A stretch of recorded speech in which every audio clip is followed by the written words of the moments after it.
우리 전주교회 우리 형제자매님들 이렇게 만나게 돼서 진심으로 반갑습니다. 저는 이제 용인교회에서 이렇게 신앙생활을 하고 말씀을 전하고 있는 박창수라고 합니다. 이제 전주교회는 이제 한 20년도 넘은 것 같은데요. 그때 이제 여수에서 이렇게 오징어를 그때 조금 판매했었습니다. 기억나십니까? 그때 이제 오징어를 싣고 이렇게 판매하러 이렇게 잠깐 이제 들렸던 기억이 있고, 이렇게 이제 정식으로는 처음으로 이렇게 인사를 이제 드리게 된 것 같습니다. 좀 짧은 시간이지만 좀 유익한 시간이 됐으면 좋겠습니다. 같이 기도하고 말씀 배우도록 하겠습니다. 우리를 구원해 주신 우리 아버지 하나님 감사를 드립니다. 아무 소망 없던 저희들에게 그 영원한 천국에 들어갈 수 있는 산 소망을 허락해 주시고, 또 주님의 몸된 교회 안에서 하루하루 살아갈 수 있도록 주님 말씀으로 인도해 주신 것 진심으로 감사를 드립니다. 정말 주님께서 이 땅에 육신을 입고 내려오시고 우리 죄를 위해서 모든 고난을 당해 주시고 십자가에서 피를 흘려주심으로 말미암아 우리의 모든 죄를 용서해 주신 것 진심으로 감사를 드립니다. 저희들 예수님이 흘려주신 그 피를 믿음으로 말미암아 또 하나님 앞에 모든 죄를 용서받고 영원한 천국에 들어갈 수 있는 소망을 갖게 되었습니다. 저희들 비록 육신은 이 땅에 살고 있지만은 저희의 소망은 하늘에 두고 살고 있습니다. 정말 주님 앞에 헛된 시간 보내지 않도록 도와주시고 우리가 살아가는 이 시대를 분별할 수 있도록 도와주시고 교회와 복음을 위해서 나머지 삶을 힘있게 살아갈 수 있도록 도와주시옵소서. 또 한 주간 맡은 위치에서 주님을 섬기다가 또 주일 말씀 앞으로 한자리에 모였습니다. 정말 이 시간 주 성령께서 함께해 주시고 또 우리 각자에게 필요한 하나님의 뜻을 깨닫게 도와주시고 이 하나님의 말씀이 우리의 실제 삶 가운데 역사할 수 있도록 도와주시옵소서. 오늘 또 교회 안에 계획된 많은 일들 또 주님 안에서 잘 진행될 수 있도록 도와주시옵소서. 모든 시간 주님께만 의지합니다. 우리를 사랑하시는 주 예수님의 이름으로 기도드렸습니다. 아멘. 성경 야고보서 찾겠습니다.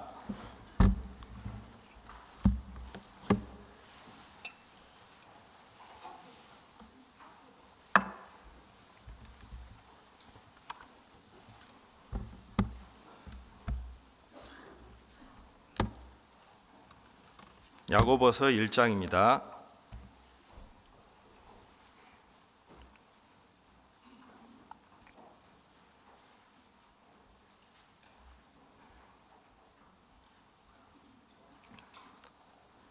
야고보서 1장 1절입니다.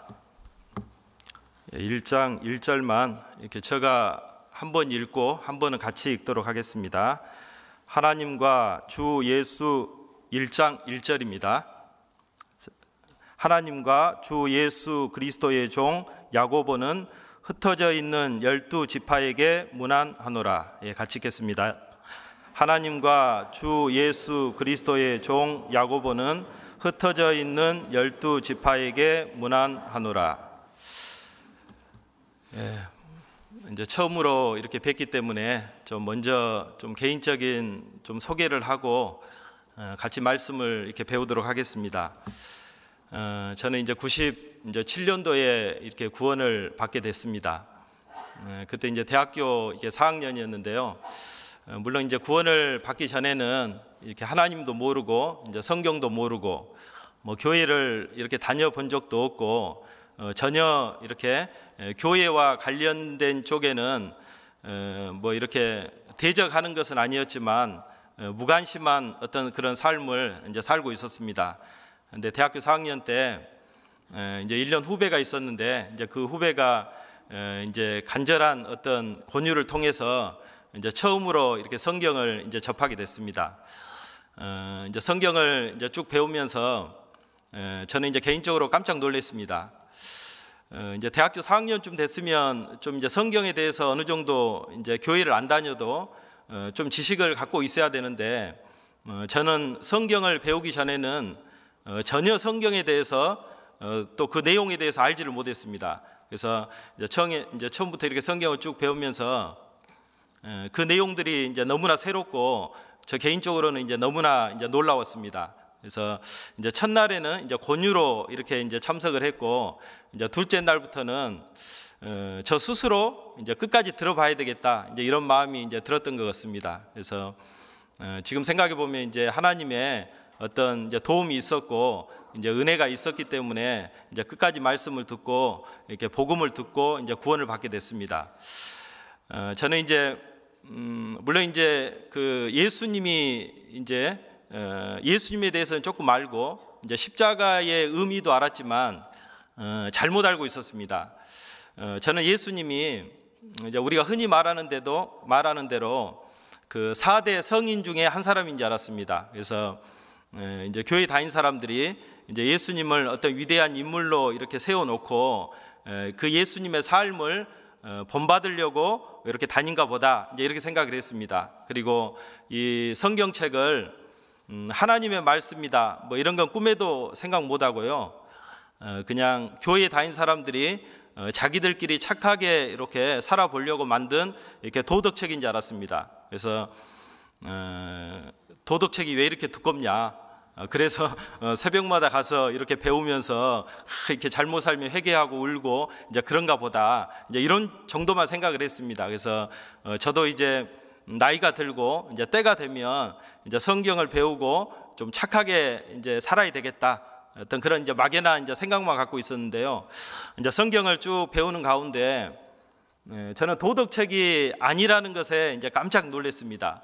이제 이스라엘 이제 역사가 기록되어 있고, 그 다음에 영원한 세계, 이제 영원한 천국과 지옥, 이제 이런 것이 이제 기록된 거 보고 깜짝 놀랐습니다. 그리고 예수님이 하나님의 아들이라는 사실은 개인적으로 굉장히 이제 충격이었습니다. 그냥 한 인간으로만 알고 있었는데 그분이 이제 우주 만물을 이제 창조하셨고, 그리고 그분이 육신을 입고 이 땅에 내려오셔서 저를 대신해서 죽었다는 그 사실은 저 삶을 이제 충분히 이제 바꾸기에 이제 충분했습니다.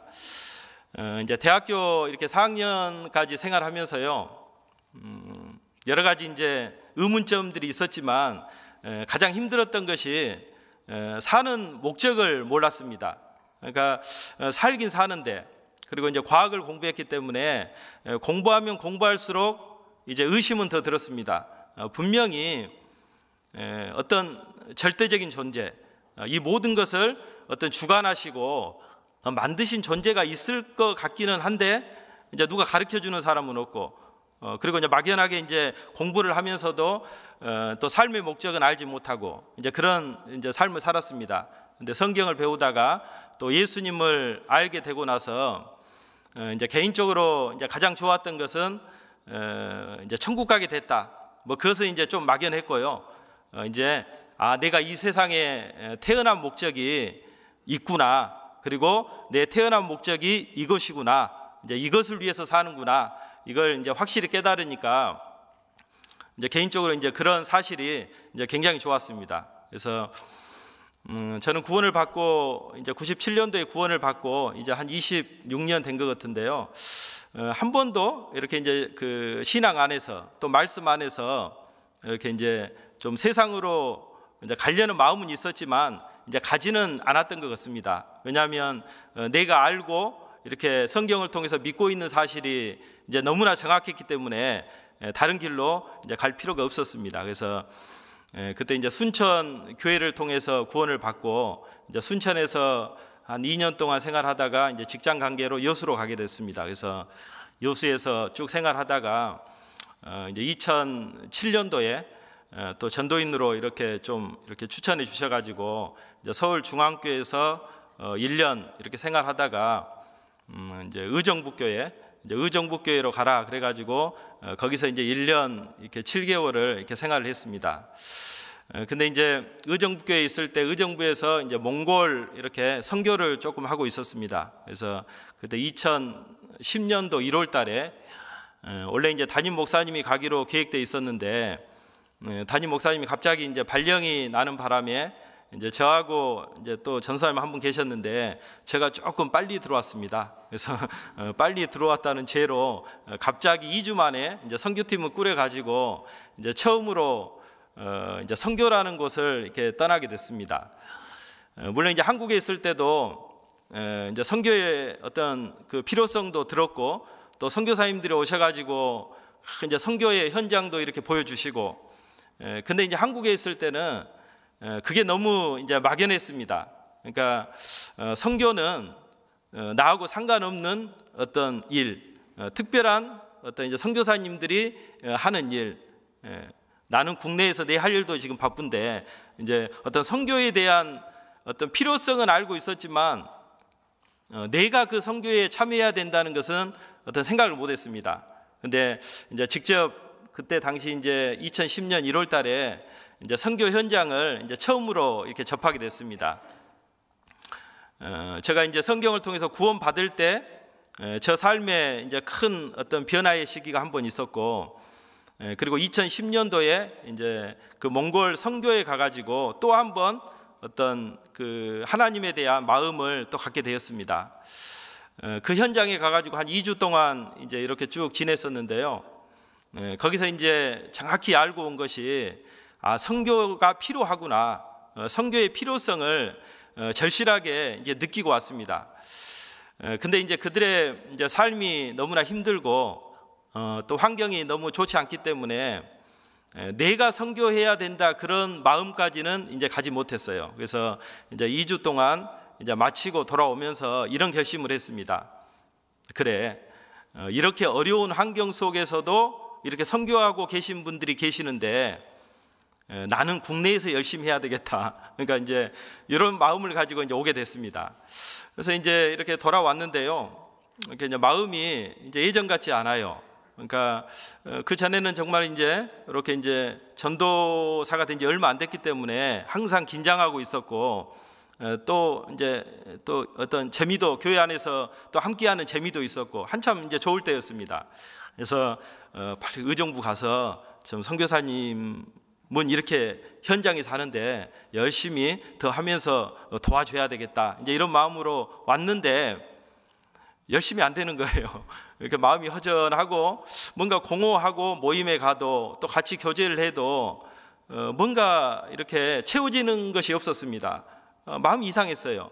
왜 그럴까? 근데 그 이제 이유를 잘 몰랐습니다. 그리고 이제 2주 동안 그 이제 몽골 이제 선교를 하고 그때 말씀드렸던 분들 또 이렇게 신방도 하고 이야기도 하고 이제 그분들이 이제 생각도 나고, 그러면서 또 한 가지 생각난 것이 이제 그곳에 그때 이제 선교원이었거든요. 그러니까 이제 선교사님이 잠깐 뭐 이제 몇 달에 한 번 갔다가 이제 돌아오면은 또 이제 그냥 이렇게 자기들끼리 또 모이는 겁니다. 그래서 곰곰이 생각하기를, 아니 몽골 땅이 저렇게 큰데 그러면은 이렇게 말씀을 접하지 못하는 사람들이 이 사람들뿐만 아니라 너무나 많이 있을 건데, 그럼 이런 사람들은 어떻게 하나? 누가 가서 전해줘야 될 것 같은데, 이런 생각들이 이제 수시로 이제 들어오는 거예요. 근데 이제 그때만 해도 이제 저가 감히 어떻게 이제 선교사로 나가냐, 이제 그런 생각까지는 이제 가지 못했습니다. 근데 이제 한 달 동안 쭉 생활하는데 이제 아주 이제 안 좋은 거예요, 마음이. 그래서 왜 그럴까? 그래서 이제 제가 갔던 그 선교사님한테 짤막하게 저 마음을 이렇게 내비쳤습니다. 이제 그랬더니 이제 갔다 와서 이런 마음이 든다 라고 이제 장문으로 이제 쪽지로 이렇게 길게 보냈거든요. 근데 답장이 딱 2줄인가 이렇게 왔더라고요. 하하하 하면서 저도 그랬습니다 이렇게 왔더라고요. 그래서 이제 한참 그걸 보면서 뭔 소린가 했습니다. 저는 장문의 편지를 보냈는데, 그래서 조금 이제 위로도 해주고 이렇게 해줄 줄 알았는데 짤막하게 왔어요. 그래서 한참 그 내용을 가지고 이제 고민을 했습니다. 그래서 이제 결론이 이 선교사님도 이런 마음으로 이제 들어갔나 보다. 이제 이런 이제 답변의 내용으로 이제 알게 됐습니다. 그래서 이제 이렇게 통화하다가 쭉 이제 알려주시더라고요. 그래서 그런 마음이 들면 한번 이야기해봐라 이렇게 이제 말씀을 해가지고 아주 고민이 됐어요. 그러니까 이제 자격은 전혀 없는데, 그리고 이제 그때 뭐 전도인 된 지 3년도 안 됐고, 그래서 누구한테 물어보니까 3년은 돼야지 나갈 수 있다고 이제 이렇게 누가 기뜸을 해줬어요. 근데 그때 이제 2년 7개월 됐거든요. 그래서 아주 5개월 남았는데 5개월 기다렸다가 이야기해야 되나, 지금 이야기해야 되나 했더니 한번 이야기해 보세요 그러더라고요. 그래서 이제 어찌됐든 그런 이제 마음으로 이렇게 말씀을 드렸더니 그러면 이제 3년은 안 됐지만 나가도 된다. 이제 허락을 받고 이제 하나님의 큰 은혜 가운데 지금 생각해도, 지금은 이제 돌아왔지만요, 지금 생각해도 너무나 자격이 없고 능력이 없는데 돌아와 보니까 정말 모든 것이 하나님의 은혜 가운데 어떤 선교사의 삶을 체험하고 또 이렇게 이제 오게 됐습니다. 지금도 이 자리에 서면은요, 설교하는 것이 굉장히 이제 부담스러워요. 선교 보고를 하면은 편할 것 같은데 설교하는 것은 굉장히 어렵습니다. 그래서 이제 돌아와서 이렇게 쭉 이제 돌아보니까요, 12년을 살았더라고요. 근데 오래 살았죠. 근데 그렇게 오래 산지 몰랐습니다. 그러니까 그 안에 살 때는 이제 그 삶이니까 얘들 키우고 또 이제 선교하고 또 말씀 전하고 똑같이 이렇게 생활하다 보니까 12년이라는 세월이 간지 몰랐습니다. 근데 이제 와서 이렇게 돌이켜 보니까 정말 12년이 정말 긴 세월이었습니다. 와서 보니까 이제 교회도 많이 바뀌어 있고 또 전도인들의 모습도 많이 바뀌어 있고, 이제 저 총기들이 12년 전에 모였을 때는 다 이제 전도사가 된 지 얼마 안 돼 가지고 우리 어떻게 버텨야 되냐 이제 이런 이야기 했는데 지금 와서 보니까 이제 다 이렇게 담임을 맡고 또 새로운 어떤 이제 또 내용으로 이야기를 하고 있더라고요. 그래서 참 지금도 이제 그 동기들 만나도 적응이 잘 안 돼요. 저는 12년 전에 생각에 머물러 있는데 또 이제 상황은 그렇지 않기 때문에, 그래서 좀 여러 가지로 이렇게 적응을 하면서 살아가고 있습니다. 그래서 이제 용인에 작년 이제 2월 달에 용인으로 가라 그래가지고요, 이제 용인으로 가게 됐습니다. 그래서 지금 이제 용인에서 1년 동안 이렇게 생활하고 있는데, 뭐 이렇게 이제 대부분 이제 만나는 사람들이 이제 적응됐지요? 이제 이렇게 이제 물어보는데요. 더 시간이 걸릴 것 같습니다. 적응이 잘 안 됩니다. 그래서 이제 여러 가지 더 적응이 됐다고 생각하는데 또 어떤 부분에 이제 새로운 것들이 이렇게 접해요. 그래서 항상 지금도 교회 안에서 긴장하면서 지냅니다.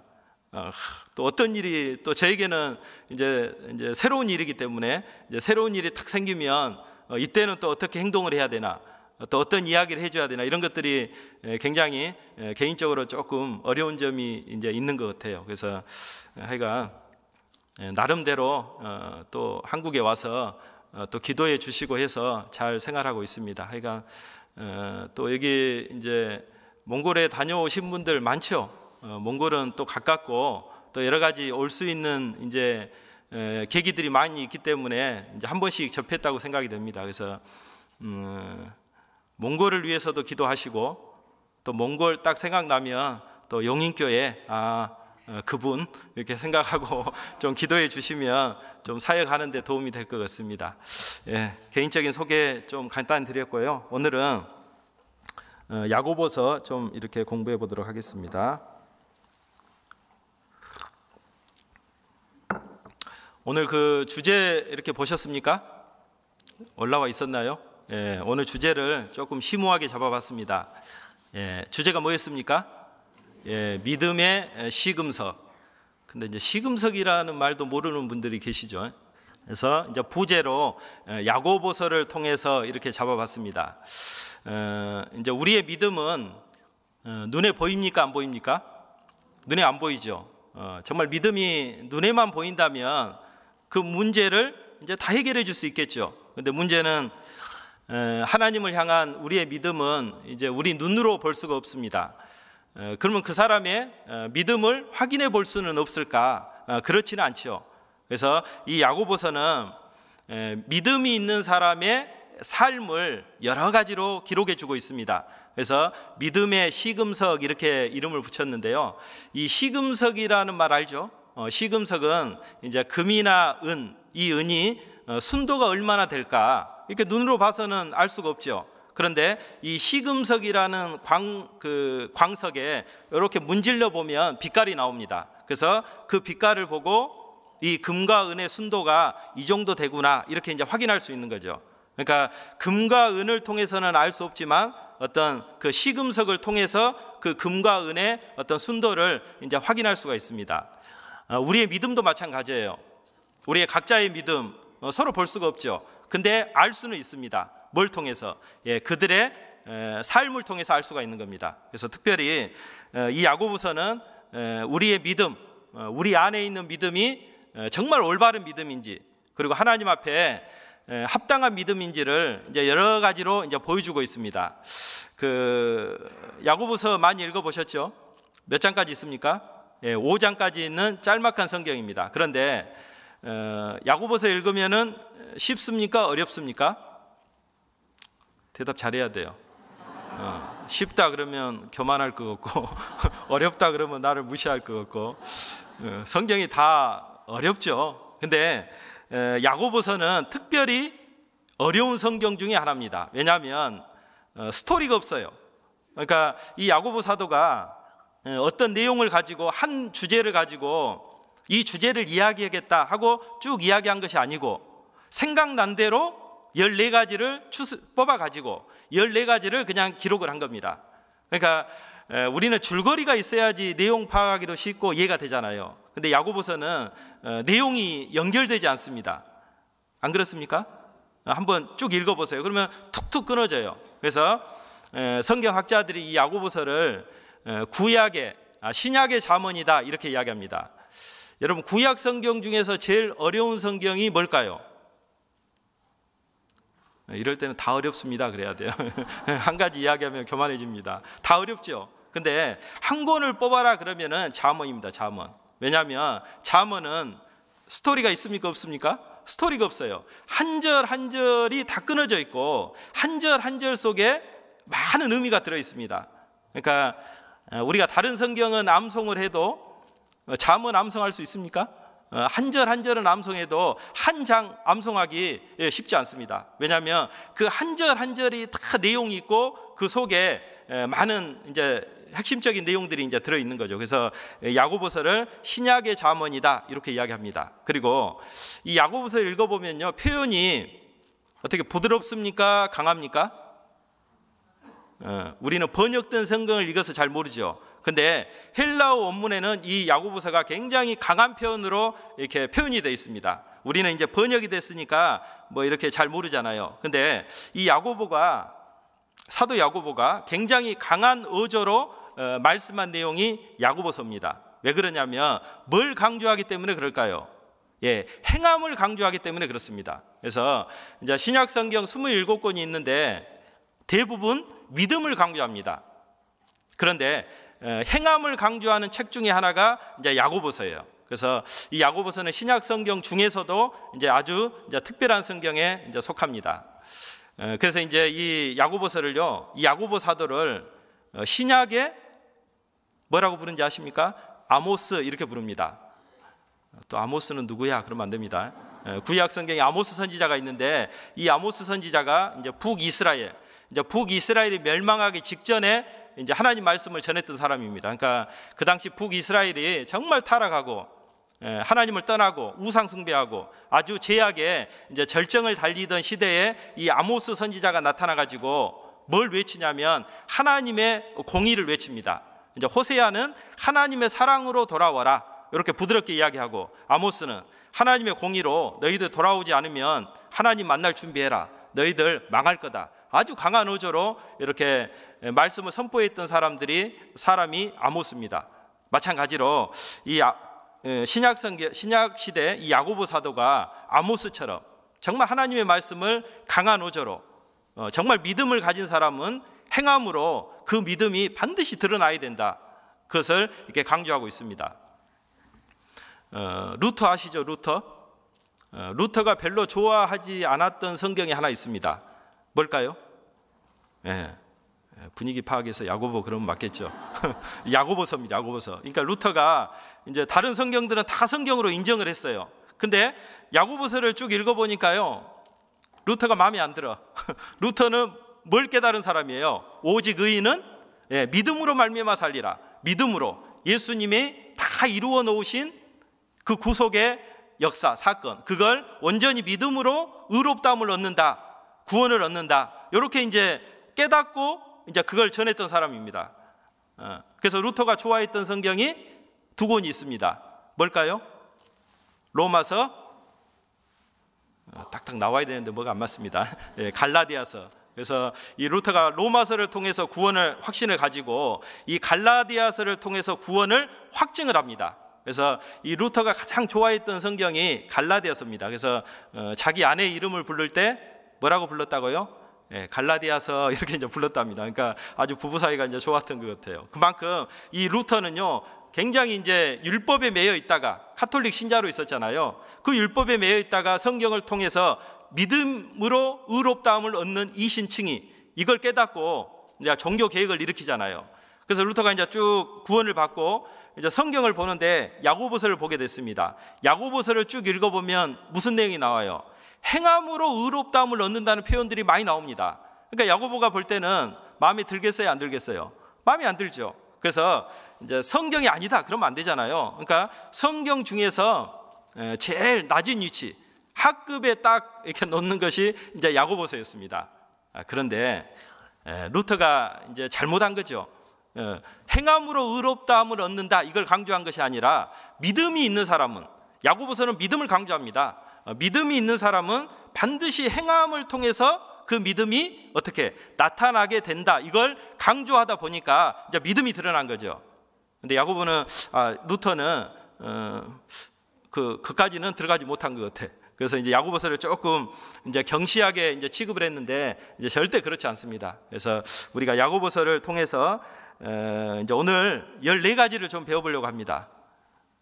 놀리지 마시고요. 뭐 시간 안에는 끝낼 겁니다. 그래서 이 야고보가요 14가지를 쭉 이야기합니다. 그래서 자기 신앙의 믿음의 점수를 매겨볼 수 있는 것이 야고보서입니다. 그래서 14가지를 쭉 말씀을 드려볼 테니까 나는 그 14가지가 내 삶 속에 드러나고 있는가. 근데 믿음이 있는 사람은 그 14가지가 다 드러나야 됩니다. 뭐 10가지는 있는데 4가지는 없다, 그럴 수는 없습니다. 우리 성령의 9가지 열매 있잖아요. 그 열매가 8가지는 있는데 나는 1가지는 없다, 그 성령의 열매 아닙니다. 다 있는데 그 속에 이제 이렇게 잘하냐 못하냐, 이제 그런 문제가 있는 거지. 다 있어야 됩니다. 그래서 오늘 이 야고보 사도가 이제 14가지를 쭉 이야기하는데 14가지가 일단 있어야 되고, 그리고 그 14가지를 내가 실제 삶 가운데 행하고 있는지, 실제 삶 가운데 나타나고 있는지, 이걸 확인해 봐야 돼요. 그리고 14가지가 있는데 이 중에 1가지라도 없다, 그런 문제입니다. 그리고 그런 삶이 내 삶 속에 많이 나타나고 있지 않다, 그러면 이제 믿음의 어떤 자기 현 주소를 이제 발견할 수가 있는 거죠. 근데 이 야고보 사도가 이 야고보서를 쓰게 된 이제 배경이 있습니다. 그러니까 야고보 사도가 무조건 14가지를 써야 되겠다 하고 쓴 건 아니겠죠. 어떤 이야기를 들은 겁니다. 어떤 이야기를 들었냐면 1장 1절 한번 다시 보겠습니다. 1절 제가 읽겠습니다. 하나님과 주 예수 그리스도의 종 야고보는 같이 읽겠습니다.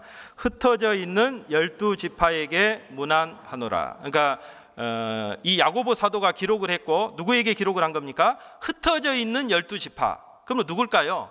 예, 유대인들입니다. 그러니까 지금 야고보 사도가 염두에 두고 있는 사람은 누구냐면 이방인들이 아니에요. 흩어져 있는 12지파, 유대인들 중에서 어떤 사람들, 구원받은 사람들, 이런 사람들을 생각하면서 이제 기록을 하게 된 겁니다. 근데 왜 기록을 하게 되냐면요, 이 야고보서의 특징이 한 가지가 있는데, 신약 성경에서 가장 먼저 기록된 성경이 뭘까요? 분위기상 야고보서 그럼 맞겠죠. 야고보서입니다. 그러니까 신약 성경 27권이 있잖아요. 가장 먼저 기록된 성경이 야고보서입니다. 그래서 예수님이 AD 30년에 이제 부활하시고 이 야고보서는 AD 50년경, 그러니까 예수님이 십자가에 죽고 부활하시고 20년 후에 기록된 성경이 야고보서입니다. 그러니까 굉장히 이제 그 가까이 기록된 성경이 야고보서죠. 그러니까 야고보서를 읽어보면 뭘 알게 되냐면 초대교회의 그리스도인의 모습을 좀 보게 됩니다. 유대인들, 처음에는 이제 유대인들 위주로 구원을 받았죠. 그래서 그 유대인들이 신앙의 모습이 어떠했는가, 이제 이걸 알게 됩니다. 근데 물론 이제 신앙생활을 다 잘했겠어요. 이제 뭐 구원은 받았지만 이제 못하는 사람도 많이 있었겠죠. 근데 이 야고보 사도가 이제 이런 이야기를 듣게 된 겁니다. 이제 유대인들이요, 이제 율법을 쭉 통해서 의롭다함을 얻으려고 노력했잖아요. 근데 이제 그게 안 된다는 것을 알고 예수 그리스도를 믿음으로만 구원 얻는다는 사실을 깨닫게 됐습니다. 좋았겠어요, 안 좋았겠어요? 얼마나 좋았겠습니까? 그 율법을 그렇게 지켜보려고 했는데 하나님의 어떤 자녀, 의롭게 된다는 확신이 없었는데 믿음으로 이제 구원의 확신을 이제 갖게 된 거예요. 그러면 정말 이제 구원을 받았다면 이제 구원받은 사람처럼 이제 그리스도의 법 안에 들어와 가지고 정말 합당하게 살아야 되는데 그러지를 못했습니다. 그러니까 믿음으로 구원받았다는 사실만 가지고 행함이 나타나지 않은 거예요. 그냥 믿음으로만 구원받으면 돼. 예수님이 십자가에서 영원한 속죄를 이루었기 때문에 이제 어떻게 살아도 이제 심판은 받지 않아. 우리 시대에 또 그런 사람들 많이 있잖아요. 그러니까 그 당시 그런 사람들이 많이 있었습니다. 그래서 이제 구원을 받아서 이제 어떤 그 핍박을 통해서 이제 흩어졌는데 그 흩어진 곳에서 제대로 살지 못하는 이제 소식을 듣게 됩니다. 그래서 야고보가 이제 자기 동족이잖아요. 그래서 이러면 안 되는데 하는 마음으로 쭉 이제 여러 가지 들은 내용을 모아 가지고 14가지를 이제 기록을 하게 된 겁니다. 그래서 이 말씀이 비단 이제 이 시대에만 필요한 말씀이 아니고 정말 우리 시대에 정말 우리 교회는 믿음을 강조하고 있잖아요. 물론 행함도 이야기하지만 근데 잘못하면 그 믿음만을 가지고 행함이 이렇게 이제 덜 나타날 수가 있습니다. 그래서 야고보서를 통해서 교훈을 받았으면 좋겠습니다. 근데 야고보 사도가요, 아주 이렇게 야고보서에 보면 아주 읽을 수 있게 쉽게 기록해 놓으셨습니다. 14가지 주제를 눈에 탁 띄게 이렇게 보여주셨어요. 그래서 먼저 이제 그걸 살펴보도록 하겠습니다. 제가 이제 읽으면은요, 이렇게 동그라미를 쳐보면 좋습니다. 1장 2절 보겠습니다. 꼭 이제 이렇게 어떤 단락이 끊어지면 이 야고보 사도는요, 내 형제들아 이렇게 부르고 나서 그리고 내용을 이야기하고 또 한 내용이 끝나고 나면 또 내 형제들아 이렇게 하고 또 다른 내용을 이야기합니다. 1장 2절에 내 형제들아 이렇게 나오죠. 동그라미 딱 쳐놓으세요. 그리고 이제 쭉 긴 이야기를 하는 거예요. 그러면 19절에 가면 내 사랑하는 형제들아 이렇게 이야기하잖아요. 그리고 한 주제를 또 이야기합니다. 또 2장 1절에 보면 내 형제들아 하고 다른 내용을 이야기하고 14절입니다. 내 형제들아. 어떻게 잘 따라오고 있습니까? 3장 1절에 보면 내 형제들아. 또 13절에 보면 너희 중에. 또 4장 1절에 보면 너희 중에. 11절에 보면 형제들아. 또 13절에 보면 들으라. 5장 1절에 보면 들으라. 5장 7절에 보면 형제들아. 12절에 보면 내 형제들아. 13절에 보면 너희 중에. 19절에 보면 내 형제들아. 뭐 채점 매긴 것 같은데요. 그러니까 세 보면요, 이제 14개가 나와야 됩니다. 나는 13개인데 그러면 동글뱅이 하나 덜 친 거예요. 그래서 이렇게 이제 14가지 주제를 한번 간단히 살펴보면서 내 신앙의 이제 현 주소를 좀 이렇게 생각해 봤으면 좋겠습니다. 근데 먼저 우리가 이제 그 어떤 성경을 접할 때는요, 꼭 그 기자가 중요합니다. 기자. 누가 썼냐? 누가 그 말을 했냐? 참 중요하잖아요. 산은 산이요 물은 물이로다. 제가 이야기하면 뭔 소리야 그러겠죠. 근데 이제 특별한 사람이 그 이야기를 했기 때문에 뭔가 산은 산이요 물은 물이로다, 이게 뭔 의미가 있나 이렇게 이제 생각하게 되는 거죠. 네 자신을 알라. 뭐 제가 이야기하면요, 니나 알아라 그러겠죠. 근데 이제 어떤 유명한 사람이 했기 때문에 어떤 심오한 뜻이 있는가 보다 이렇게 이제 우리는 인식을 하게 되잖아요. 마찬가지입니다. 그래서 이 야고보서를 이제 기록한 사람이 누구냐, 이걸 알고 야고보서를 읽으면 조금 더 의미가 있습니다. 여러분 성경을 보면은 신약 성경에 야고보가 몇 사람 나옵니까? 찍어 보세요. 네 사람 나옵니다. 그래서 이제 네 사람이 나오는데 이 네 사람 중에 누굴까? 그래서 결론이 뭐냐면 예수님의 육신의 동생 야고보 이렇게 이야기합니다. 그래서 그 세베대의 아들 야고보, 요한 형제 있잖아요. 그리고 또 알페오의 아들 야고보가 있습니다. 이 야고보를 이제 작은 야고보 그래요. 그리고 가룟 유다만 있는 게 아니라 사도 유다도 있다는 거 아시죠? 사도 유다도 있습니다. 그 아버지의 이름이 누굽니까? 예, 야고보예요. 그래서 이 사람을 이제 다데오 이렇게 부릅니다. 그리고 예수님의 육신의 동생 야고보 이렇게 이제 네 사람이 있습니다. 그 중에 쭉 이렇게 이제 성경학자들이 연구해 보니까 예수님의 육신의 동생이 이 성경을 기록했을 거다라고 거의 이제 확정적으로 이야기합니다. 여러분 예수님의 동생들이 있다는 거 아시죠? 예수님의 육신의 동생이 몇 명이 있었습니까? 좀 찍기가 어렵죠. 예, 6명 이상 있었습니다. 남동생은 이름이 나와요. 4명 이름이 나옵니다. 그리고 여동생들은 2명 이상이다 이렇게 나옵니다. 그러니까 예수님의 어떤 우리는 예수님의 30년의 어떤 그 생활을 좀 생각해 볼 필요 있어요. 우리는 3년 반 그 공생애만 성경에 기록했기 때문에 이제 그것만 생각하잖아요. 근데 예수님은 33년만 사신 게 아닙니다. 30년을 사신 거예요. 우리와 똑같은 어떤 육신의 몸을 입고.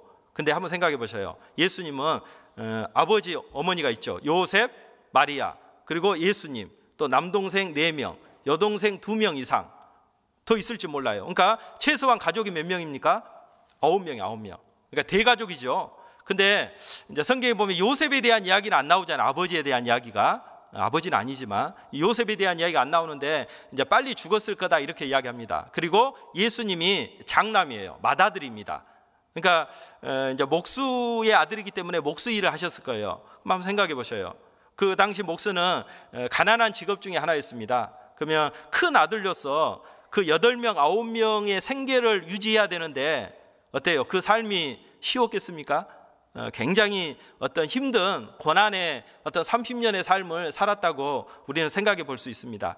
그 중에 육신의 그 동생 중에 이 야고보 그리고 유다. 그래서 그 유다가 이제 유다서를 기록하게 됩니다. 그래서 이 육신의 동생 야고보가 이제 야고보서를 기록했다 이렇게 이제 이야기를 합니다. 근데 왜 이 말씀을 드리냐면 이 야고보가요 처음부터 예수님을 자기 형이죠. 예수님을 주님으로 믿었을까요?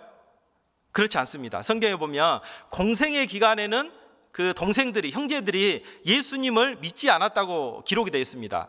그리고 이 야고보가 예수님이 부활하신 이후에 고린도 전서에 보면요 그 15장에 보면 야고보에게 특별히 나타났다 이렇게 나옵니다. 그래서 그 부활하신 예수님을 보고 깨달은 거죠. 아, 우리 형이 아니고 정말 주님이었구나. 이제 이걸 깨닫고 쭉 보면은 예루살렘 교회의 이제 지도자로 쭉 활동했던 모습이 나옵니다. 그래서 이 야고보가 정확히 깨달았던 게 뭐냐면 예수님이 누군가를 이제 아신 거죠. 아, 우리 형이 아니고 누구다고 주님이라는 사실을 이제 깨달은 겁니다. 그래서 1장 1절에 보면 표현을 이렇게 하잖아요. 하나님과 주 예수 그리스도의 동생 야고보는 이렇게 기록됐습니까? 아니잖아요. 원래 동생 맞거든요. 근데 이걸 이제 깨달은 거예요. 아, 예수님은 우리 육신의 형이 아니고 주님이셨구나. 창조주 하나님이 육신을 입고 이 땅에 오신 분이구나. 이걸 확실히 이제 깨달은 거죠. 그걸 깨닫고 이제 자기 소개를 그렇게 합니다. 하나님과 주 예수 그리스도의 뭐라고요? 종 야고보는. 그러니까 이 사실이요 우리에게 우리 신앙생활 가운데 정말 중요하다고 생각이 됩니다. 저도 개인적으로 이제 뭐 성경을 접하기 전에 이제 예수님에 대한 이야기는 여러 통로를 통해서 이제 많이 듣잖아요.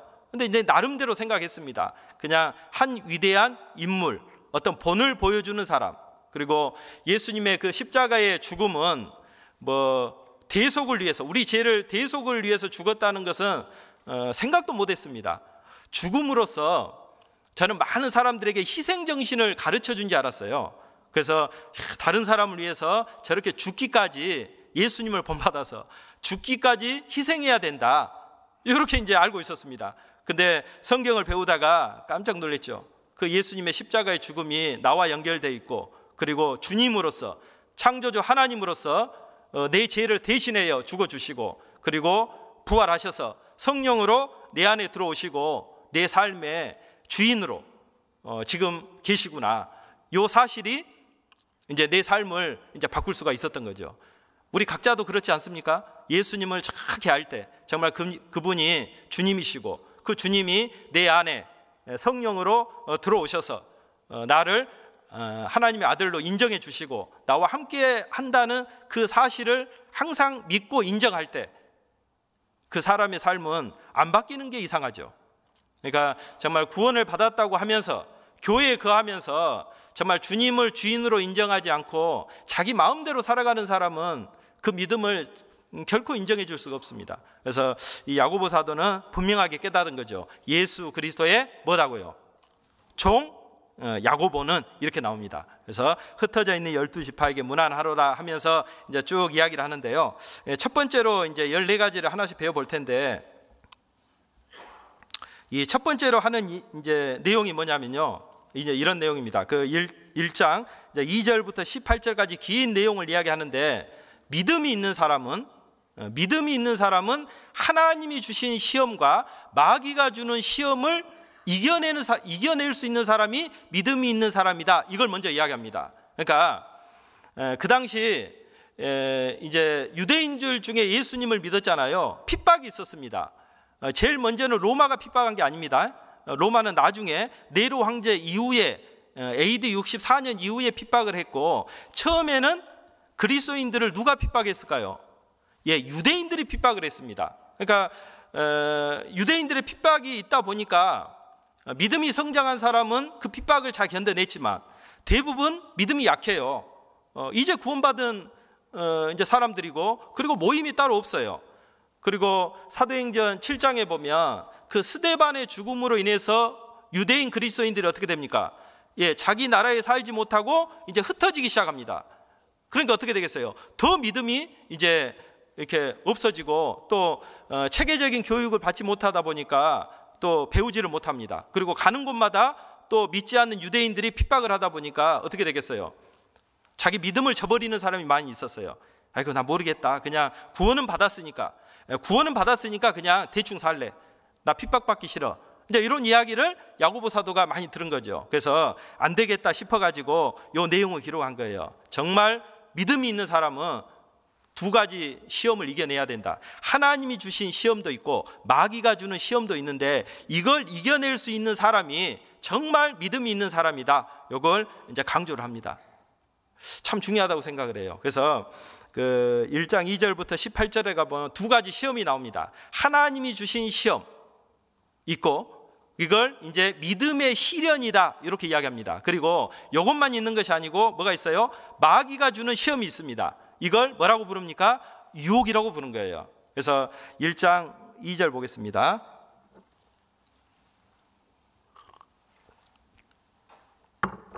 (1장 2절 3절입니다) 같이 읽겠습니다. 내 형제들아, 너희가 여러 가지 시험을 만나거든 온전히 기쁘게 여기라.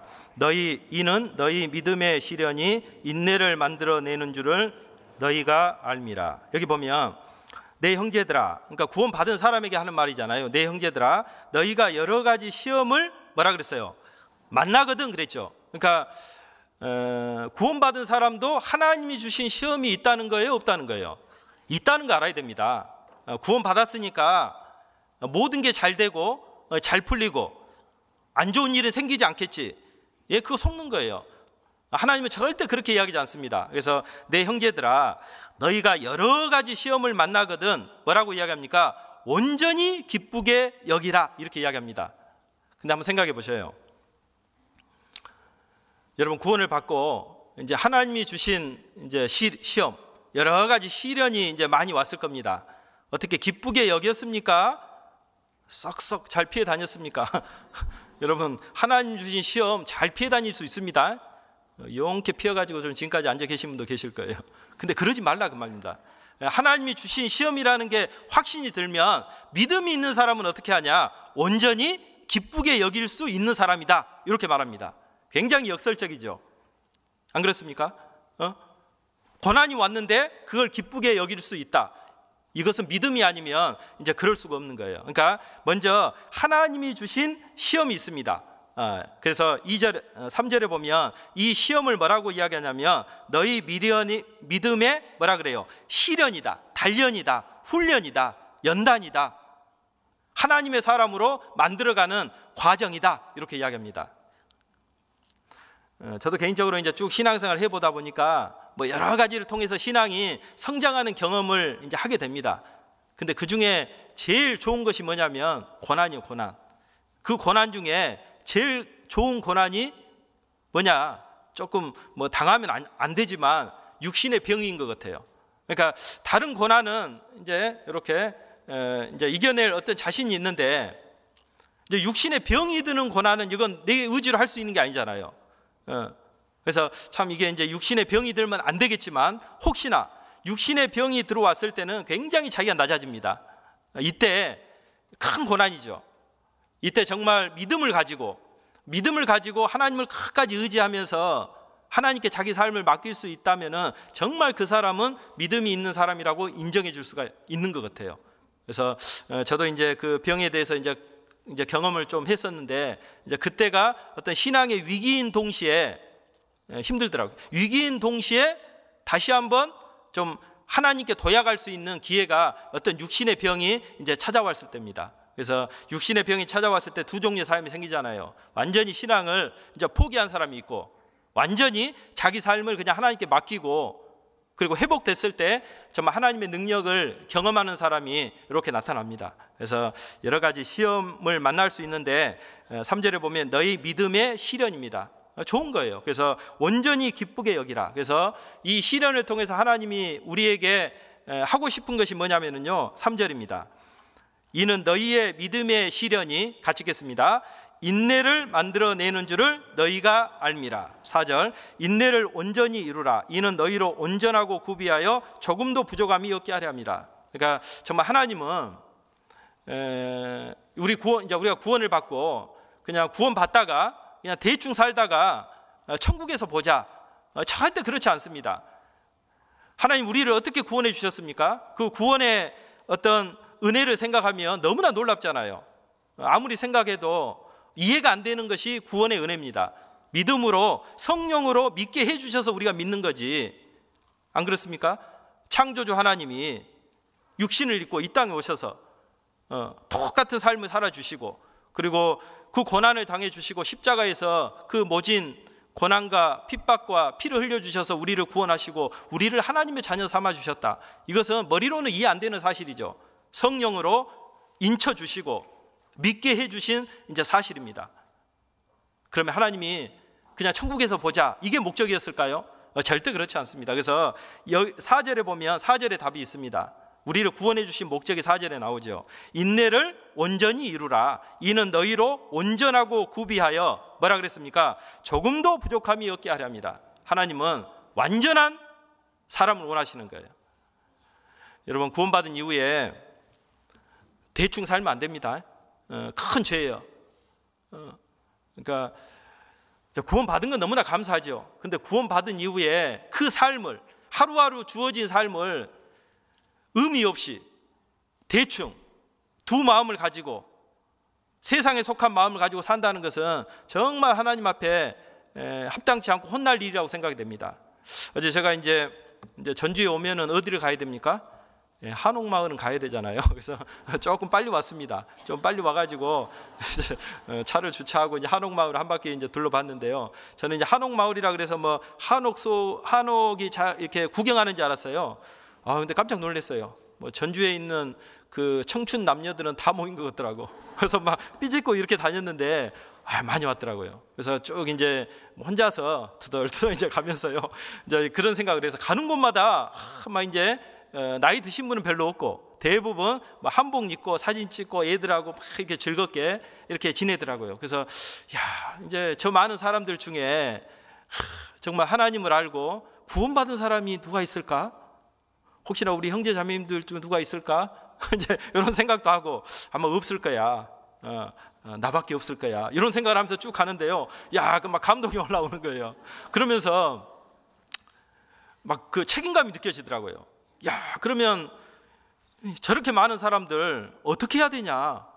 막 이런 마음도 올라오면서 막 혼자 막 속으로 막 별 생각을 하면서 이렇게 쭉 돌아다녔는데 그런 것 같아요. 정말 우리가 우리를 구원해 주신 그 구원의 은혜를 생각하면 정말 대충 함부로 그냥 세상에 속해 가지고 산다는 것은 있을 수 없는 일이라고 생각이 됩니다. 그래서 성경을 봐도 하나님은 우리를 구원해 주시고 대충 살아라 그런 것이 없습니다. 4절에 보면 인내를 온전히 이루라. 인내를 가르쳐 주기 위해서 우리에게 시험을 주신 거예요. 여러분 어때요? 구원을 받고 어때 인내하는 거 많이 배우고 있습니까? 하나님이 원하시는 것은 인내의 사람이에요. 주님 앞에 설 때까지 끝까지 예수 그리스도의 온유와 겸손으로 끝까지 인내하다가 주님을 만나는 거죠. 그 인내하기 위해서는 뭐가 필요하냐? 반드시 시험이 필요합니다. 하나님이 주신 그 고난, 이 고난을 많이 받아야 돼요. 그래야지 하나님이 그 사람을 더 크게 쓸 수 있는 거죠. 어떻게 인내의 사람이 되고 있습니까? 속에 있는 거 금방 나오죠. 그래서 하나님은 그 인내를 우리에게 가르쳐 주기 위해서 쭉 이렇게 시험을 주십니다. 그래서 이 시험 좋은 겁니다. 온전히 기쁘게 여기라 그랬잖아요. 근데 또 한 가지가 있어요. 마귀가 주는 시험도 있다는 걸 알아야 돼요. 그것을 유혹이라 그럽니다. 유혹. 근데 성경에는 그냥 시험이라고 돼 있으니까 헷갈려요. 이게 하나님이 주신 시험인지 마귀가 주는 시험인지 이제 우리 말로는 이제 분별이 안 됩니다. 근데 이제 언어상 보면 확실해지죠. 그래서 그 1장 2절에 보면요. 그 시험 나오잖아요. 이 시험은 페이라스모스, 헬라어로 페이라스모스, 몰라도 돼요. 듣고 잊어버리세요. 저도 몰라요. 페이라스모스라고 돼 있고 그 다음에 12절에 보면요. 12절 시험을 참는 자는, 그리고 13절에 보면 사람이 시험을 받을 때 이 시험은 페이라조 이렇게 돼 있습니다. 잊어버리세요. 기억하지 마세요. 뭐 거기다 적어놓지 마요.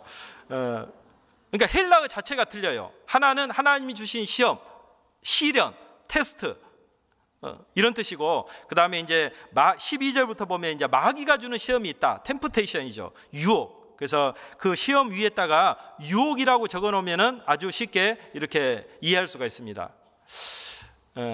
하나님 말씀하십니다.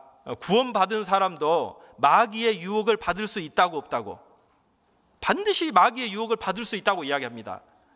자, 우리는 눈에 보이지 않잖아요, 마귀가. 여러분, 근데 하나님이 눈에 보이지 않잖아요. 근데 하나님을 믿어요, 우리는. 맞죠? 그리고 내 안에 성령이 있다는 것도 믿습니다. 그리고 하나님이 나와 함께 하시고 나를 도와주신다는 것도 확실히 믿어요.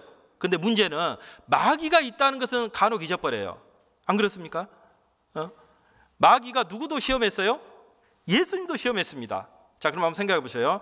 마귀가 예수님이 하나님의 아들인지 알았을까요? 몰랐을까요? 알았습니다. 네가 하나님의 아들이거든. 이렇게 이제 계속 그 시험한 이유가 뭐냐면 너 하나님의 아들인데 능력 발휘해봐. 요걸 시험을 한 거예요. 먹어라 뭐 이런 거 그것보다도 너 하나님의 아들이잖아. 너 하나님의 아들인데 왜 그 모양으로 사냐? 너 능력 있잖아. 돌덩이 떡덩이 돼서 먹고 뛰어내려서 사람들한테 너의 능력을 보여줘. 이제 이걸 이제 이야기했던 거죠. 그러니까 마귀도 예수님을 하나님의 아들인지 알았습니다. 그런데도 어떻게 했어요? 시험을 한 거예요. 잠깐만 생각해 보세요. 마귀가 예수님을 무너뜨릴 자신이 있었을까요? 없었을까요? 대답하기 참 곤란하죠. 있었습니다. 자기가 예수님을 유혹할 자신이 없었으면 시험 안 했을 거예요. 안 그렇습니까? 나 예수님 무너뜨릴 수 있다. 40일을 굶었으니까. 마귀는 그동안 이제 사람의 역사를 쭉 알거든요. 40일을 굶으면 어떤 상태인지를 잘 압니다. 40일을 굶었으니까 분명히 하나님의 아들의 능력을 나타낼 거야. 만약 예수님이요, 알았다, 내 하나님의 아들이다. 야, 돌이 떡이 되라. 그래서 먹어버리면 어떻게 됐을까요? 예, 하나님의 구원의 역사는 거기서 끝나버립니다. 그러니까 요 마귀가요, 알았어요. 알면서도 시험을 한 거예요. 그런데 하물며 우리를 시험 안 하겠습니까? 그리고 우리는 하나님의 아들도 아닌데, 그러니까 정말 하나님도 아닌데 너무 연약하잖아요. 그 마귀의 시험 넘어질 수 있습니다. 이거 인식을 해야 돼요. 그래서 항상 우리는 하나님이 나와 동행하신다 이런 것만 생각하지 마시고 마귀가 항상 나를 유혹하고 있다, 이것도 같이 생각해야 됩니다. 그래야지만 죄 가운데 빠지지 않아요. 하나님이 나와 함께 하신다는 능력을 생각하면 큰 일을 할 수 있겠죠. 하나님 맡겨주신 일을. 근데 마귀를 잊어버리면요, 죄를 짓습니다. 그러니까 여러분, 어떤 유혹이 있잖아요. 어떤 육신적인 유혹, 어떤 세상에 대한 유혹이 하고 싶을 때 있잖아요. 근데 바로 하지 마시고 생각해야 돼요. 마귀의 시험에 걸려지지 않았는지.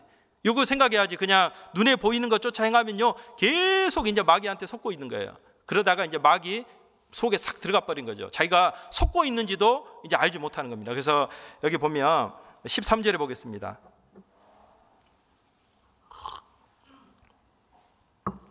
13절 제가 읽겠습니다. 사람이 시험을 받을 때에 내가 하나님께 시험을 받는다 하지 말지니 하나님은 악에게 시험을 받지도 아니하시고 친히 아무도 시험하지 아니하시느니라. 근데 여기서 보면 좀 표현이 다르잖아요. 사람이 시험을 받을 때에 내가 하나님께 시험을 받는다 하지 말지니 하나님은 악에게 시험을 받지도 아니하시고 뭐라 그랬습니까? 친히 아무도 시험하지 아니하시느니라. 아까 2절에서는 여러 가지 시험을 만나거든 하나님이 시험한다 해놓고, 그리고 13절에 보면 아무도 시험하지 않는다 이렇게 나옵니다. 이 시험은 마귀의 시험, 유혹 이렇게 합니다. 그러니까 하나님은 구원받은 사람을 유혹할까요? 유혹 안 합니다. 근데 이런 사람들이 많아요. 믿음이 좋은 것처럼 이야기합니다. 다 하나님의 뜻이야. 이런 사람 교회 안에 있습니다. 자기가 잘못해놓고, 자기가 잘못해서 어찌 보면 징계를 받고 있으면서 마귀의 유혹을 받고 있으면서 보여요, 다른 사람은. 그래서 또 충고를 해주면 뭐 다 하나님의 뜻이겠죠. 이렇게 이제 하나님께, 자기의 잘못을 하나님께 돌리는 사람이 있어요. 그러면 안 됩니다. 이슬람교 그 사람들이 인샬라 그러잖아요. 인샬라야. 뭐든지 잘 됐든지 잘못됐든지 뭐라 그래요? 인샬라. 신의 뜻이야. 이렇게 이제 어떤 신에게 자기 책임을 이제 떠넘겨 버리는 거예요. 하나님은 구원받은 사람을요, 절대 유혹하지 않습니다. 마귀가 유혹해서 자기가 죄를 짓는 거지. 그래서 이 믿음이 있는 사람은요, 근데 정말 예수님이 하나님의 말씀으로 마귀의 유혹을 이겨냈듯이 우리 속에 성령이 계시잖아요. 정말 믿음으로 성령이 나와 함께 하시고 나를 도와주신다는 걸 믿으면 어떤 마귀의 유혹도 이겨낼 수 있을까요, 없을까요? 이겨낼 수 있습니다. 그래서 목사님이 그런 이야기 말씀 많이 하시잖아요. 구원받은 사람은 죄를 어떻게 안 짓고도 살아갈 수 있다. 가능한 것 같아요.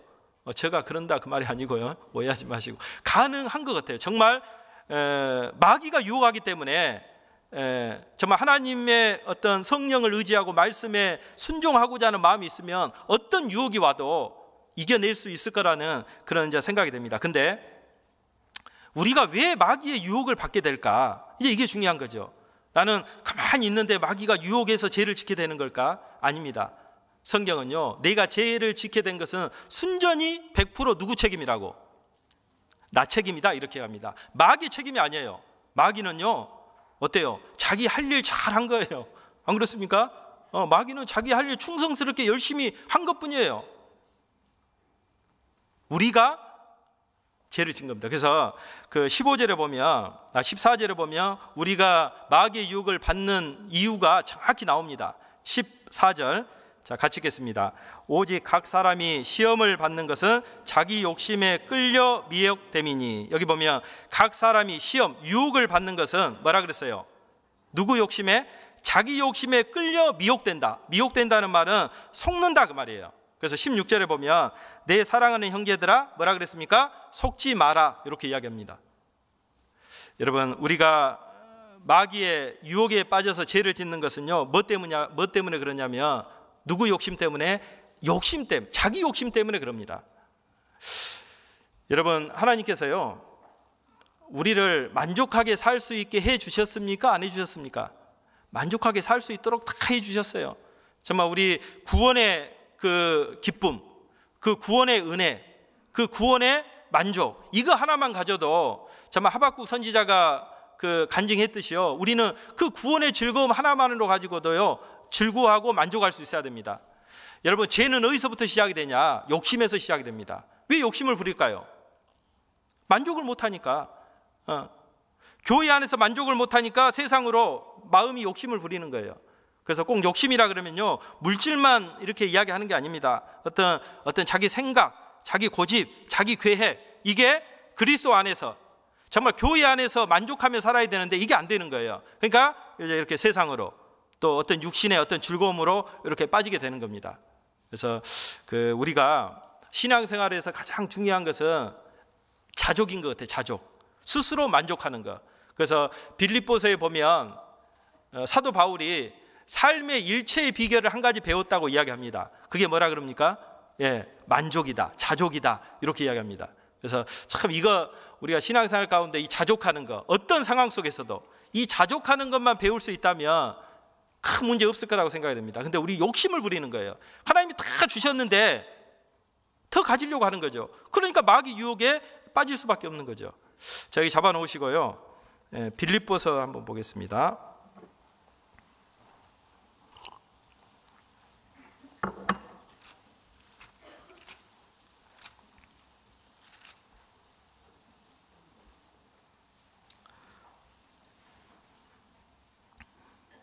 빌립보서 4장 11절입니다. 11절부터 13절 보면 이제 우리 각자 좋아하는 말씀이 있잖아요. 그러니까 제 개인적으로 이제 좋아하는 말씀 중에 하나입니다. 11절. 내가 궁핍함으로 말하는 것이 아니라 어떠한 형편에든지 내가 자족하기를 배웠노니 내가 비천에 처할 줄도 알고 풍부에 처할 줄도 알아 모든 일에 배부르며 배고픔과 풍부와 궁핍에도 일체의 비결을 배웠노라. 내게 능력 주시는 자 안에서 내가 모든 것을 할 수 있느니라. 이 말씀에 11절에 보면 어떤 형편에든지 뭐라 그랬습니까? 내가 자족하기를 배웠노니. 정말 우리가 교회 안에서 구원을 받고 여러 가지 배워야 되지만요, 이 자족하는 거, 만족하는 거, 이것만 배운다면 우리 실제 삶 가운데 큰 문제 있을까요? 없을까요? 없습니다. 불만족이 있으니까 이제 다른 데에 마음을 뺏기게 되고 그 욕심이 되는 거죠. 하나님이 주셨는데 더 벗어나니까 이제 욕심이 되는 겁니다. 그 욕심을 보고 누가 유혹하는 거예요? 마귀가 유혹하는 겁니다. 그리고 그 유혹을 자기가 붙잡아서 이제 결국 사망까지 이르는 거죠. 그래서 다시 야고보서 1장 보겠습니다. 1장 15절에 보면요, 아주 이제 표현을 재밌게 하셨는데요. 15절, 욕심이 잉태한즉 죄를 낳고 죄가 장성한즉 사망을 낳느니라. 그러니까 참 이 표현이 멋있죠. 욕심이 잉태한즉. 여러분, 정자 혼자 잉태할 수 있습니까? 아니요, 난자를 만나야 돼요. 정자가 아무리 많아도 난자가 탁 문 닫아 버리면 못 들어갑니다. 그러니까 여기 보면 욕심이 잉태한즉. 그러니까 욕심 이렇게 나올 수 있어요. 자기 속에서 욕심이. 근데 그것을 이제 내가 딱 붙잡으면 잉태가 되는 거죠. 그러니까 여기 참 이제 중요한 거예요. 자기가 어떤 마음속에서 하나님에게 합당치 못한 것이 일단 나왔을 때, 그러니까 민감해야 됩니다. 그리스도인은 어떤 생각에, 삶에, 죄에 이런 거에 민감해야 돼요. 그래서 하나님 뜻에 잘못된 것이 나오고 있네. 이걸 빨리 이제 캐치를 해야 되죠. 그때 바로 또 인식을 해야 돼요. 마귀가 유혹할 수 있겠다. 그러면서 이것을 잉태되지 않도록 딱 끊어야죠. 근데 이제 그것을 이제 생각을 하고 계획을 꾸미고 그러면 이제 마귀가 참 이제 역사하기 좋은 상태가 되죠. 그래서 욕심이 잉태한즉 죄를 낳게 되고 죄가 장성한즉, 그 말은 이제 잉태가 돼버리면요, 이제 반복적으로 그 죄를 짓습니다. 죄가 죄인지도 몰라요.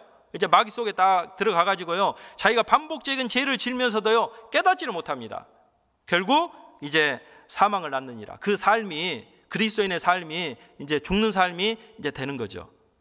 그래서 우리가 첫 번째 이제 야고보서다가 이야기하는 게 뭐냐면, 시험이 있는데 구원받은 사람은 하나님이 주신 시험도 이겨낼 수 있는 사람이고 마귀가 주는 시험, 그 유혹도 이겨낼 수 있는 사람이 정말 믿음이 있는 사람이다. 믿음은 그 두 가지 시험을 다 이겨낼 수 있다, 이렇게 얘기합니다. 그러니까 이제 우리 시대는 이제 순교의 시험은 없잖아요. 근데 얼마 전까지만 해도, 몇백 년 전까지만 해도요, 순교의 어떤 그 시험이 있었습니다. 근데 그리스도인들이 그 순교의 길을 피해 갔습니까? 아니죠. 많은 사람들이 피해간 사람도 있지만 그 순교의 현장으로 들어가는 사람도 많이 있어요. 야, 어떻게 할 수 있을까? 근데 그럴 수 있다고 생각이 됩니다. 정말 그 반복적으로 그 하나님이 주신 시험을 감당해야 되겠다고 훈련이 된 사람, 여러분 걱정 안 해도 돼요. 절대 하나님 여러분한테 순교해라고 하지 않을 거예요. 왜? 훈련이 안 됐거든. 우리는 다 도망갑니다. 죄송합니다. 남아있는 사람 좀 있을 수 있을 거예요. 근데 이거 쉽지가 않아요. 근데 왜 12사도가 다 순교를 했을까? 뭐 자기 그냥 깡다고 했을까요? 그냥 한번 순교해보자. 그렇게 하는 게 아니죠. 자기 하나밖에 없는 목숨인데 계속해서 하나님 주신 권한으로 훈련이 됐기 때문에 자연스럽게 나간 거예요. 뭐 순교를 막 결심하고 두려워하고 막 이렇게 그런 것이 아니었습니다. 자연스러운 거였어요. 그게. 왜? 그만큼 이제 훈련이 된 거죠. 그러니까 참 우리 교회 안에서요 이렇게 정말 훈련된 사람이 많아야 됩니다. 하나님이 주신 시험도 많이 받고 또 마귀의 유혹으로부터 많이 이렇게 또 이겨내고 이런 사람을 정말 교회 안에서 하나님이 큰 사람으로 이제 사용할 수 있는 거죠. 그래서 자기를 한번 돌아보셔요. 어떻게 하나님이 주신 시험을 내가 감당하면서 도망가지 않고 받고 있는지, 또 어떤 마귀의 유혹, 죄를 지을 수 있는 상황 속에서 딱 거기서 벗어날 수 있는 힘이 있는지, 아니면 아직도 그 죄에 끌려가지고 살아가고 있는지. 근데 성경은 절대 이겨낼 수 있다고 이야기합니다. 그리고 두 번째는요, 이 믿음은요, 믿음이 있는 사람의 특징이 뭐냐면 말씀 안에 거하고 말씀을 행하려는 마음이 있는 사람이다, 이렇게 이야기합니다. 그래서 1장 19절부터 27절까지 보면은요, 이 믿음은 두 가지를 이야기합니다. 일단 말씀에 거하려고 하는 마음이 있고, 그리고 그 말씀을 그대로 살 수는 없죠. 근데 그 말씀을 행하려는 그런 마음이 있는 사람이 이제 믿음이 있는 사람이다, 이렇게 이야기합니다. 그래서 그 21장 19절 보면 이제 내 사랑하는 형제들아 이렇게 이제 부르잖아요. 구원받은 사람을 부르고 25절 보겠습니다. 25절. 자, 25절 같이 읽겠습니다. 자유하게 하는 온전한 율법을 들여다보고 있는 자는 듣고 잊어버리는 자가 아니요 실행하는 자니 이 사람이 그 행하는 일에 복을 받으리라. 여기 보면 자유하게 하는 온전한 율법이 뭘까요? 복음이요, 복음. 그러니까 복음으로 우리를 정말 율법에서 자유하게 해주셨잖아요. 진짜 율법이 뭔가를 깨닫게 해주신 거예요. 진리가 너희를 자유케 하리라. 우리는 율법에서 벗어나서 율법의 의미를 깨닫고 정말 율법을 지킬 수 있는 사람이 그리스도인이죠.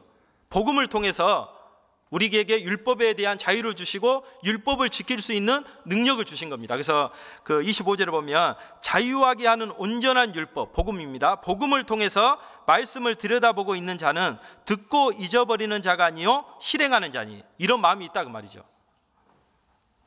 이 사람이 그 행하는 일에 복을 받으리라. 여러분 어떻습니까?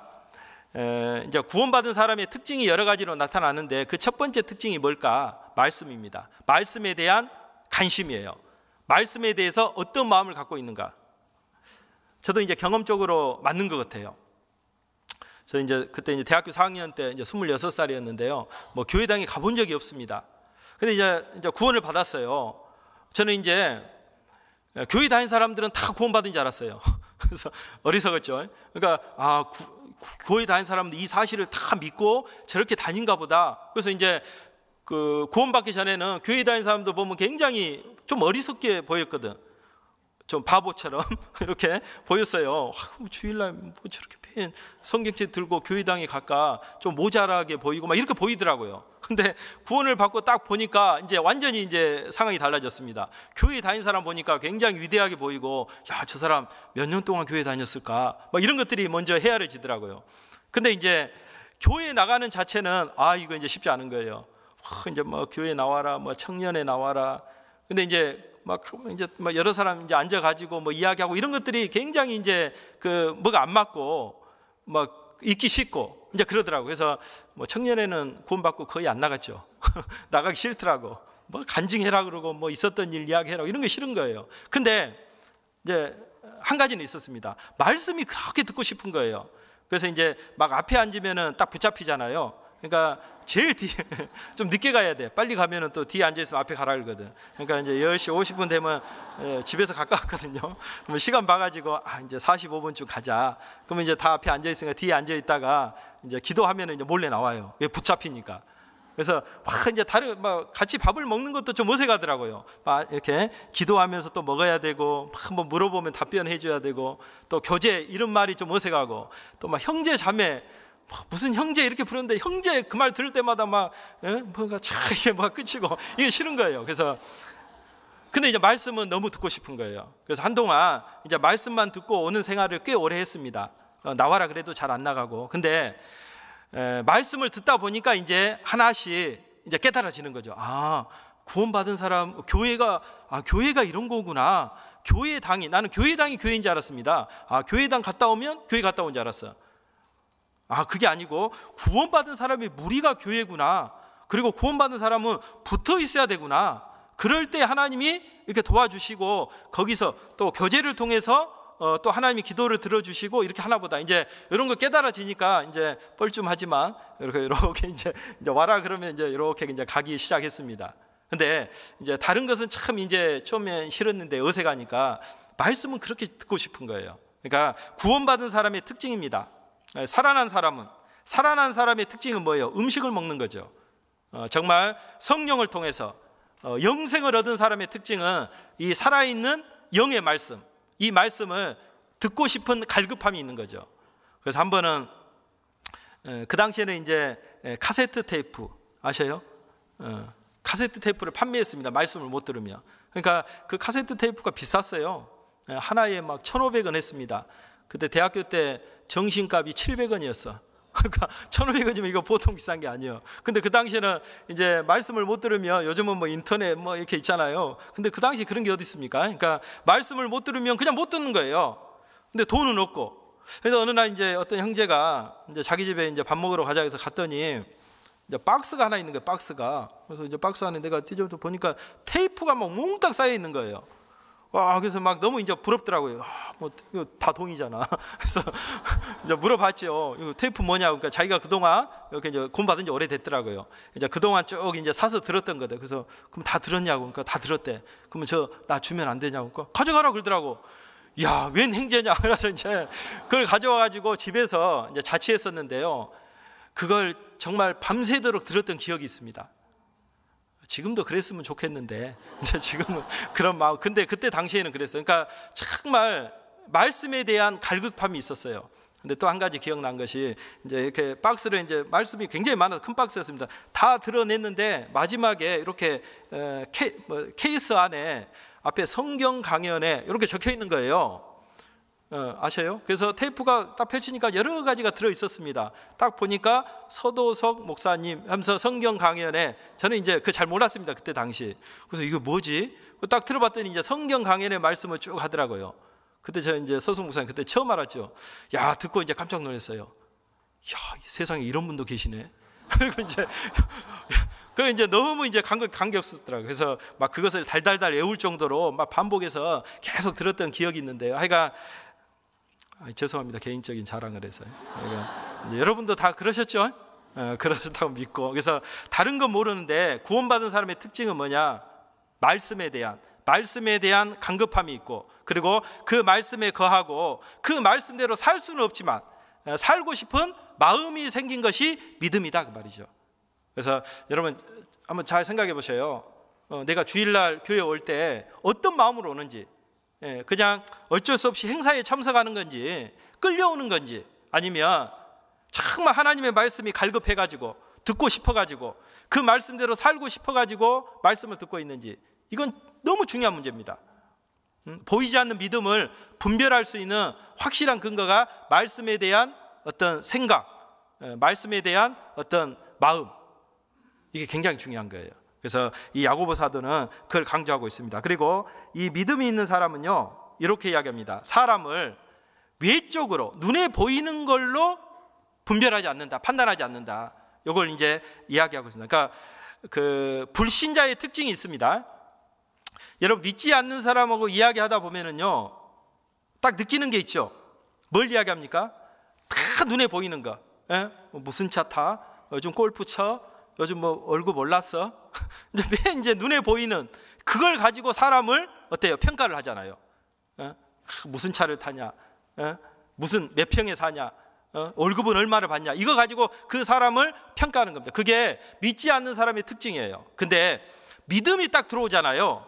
그러면 참 이상하게 바뀝니다. 외적인 것도 보이지만 그건 잠깐이에요. 뭐가 보입니까? 이 사람이 정말 믿음이 있을까 없을까? 안 그렇습니까? 누굴 만나게 되면 이 사람이 정말 구원 받았을까? 확실히 진리를 깨닫고 있을까? 이게 보이지 않습니까? 근데 아직도 다 교회 안에서 보면 이제 외적으로 뭐 양복은 뭔 입었는지 다 밖에서 보면서 저 사람 차는 뭐 타고 오는지 뭐 이런 걸 가지고 사람을 평가하고 있다면요, 그거 잘못된 믿음입니다. 성경은 그렇게 얘기하지 않습니다. 2장 1절 보겠습니다.